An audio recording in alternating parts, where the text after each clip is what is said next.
ఎప్పుడైతే దేవుడు ఒక పేరును రెండుసార్లు పిలుచునో దానికి గొప్ప ప్రాముఖ్యత కలదు. అనగా దేవుడు ఆ వ్యక్తిని గొప్ప ప్రేమతో పిలుచుచున్నాడు మరియు అతనికి అందజేయుటకు ఒక ముఖ్యమైన సందేశము కలదు.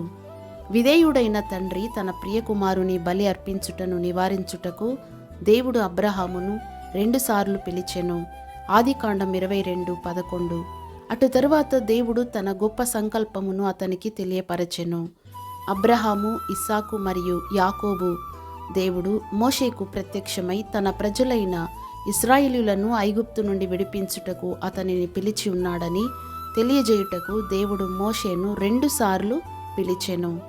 నిర్గమ 3:4. సమూయేలు ద్వారా ఇశ్రాయేలులో తాను చేయబోచున్న గొప్ప కార్యములను గూర్చి తెలియపరచుటకు దేవుడు చిన్న బాలుడైన సమూయేలును రెండుసార్లు పిలిచెను. సమూయేలు మొదటి గ్రంథం 3:10. తర్వాత ప్రపంచములోనే బహుధైర్యము గల అపోస్తలునిగా మారిన వ్యక్తితో దేవుడు మొదటిసారి మాట్లాడినప్పుడు సౌలును రెండుసార్లు పిలిచెను. అపోస్తల కార్యములు 9:4. God bless you.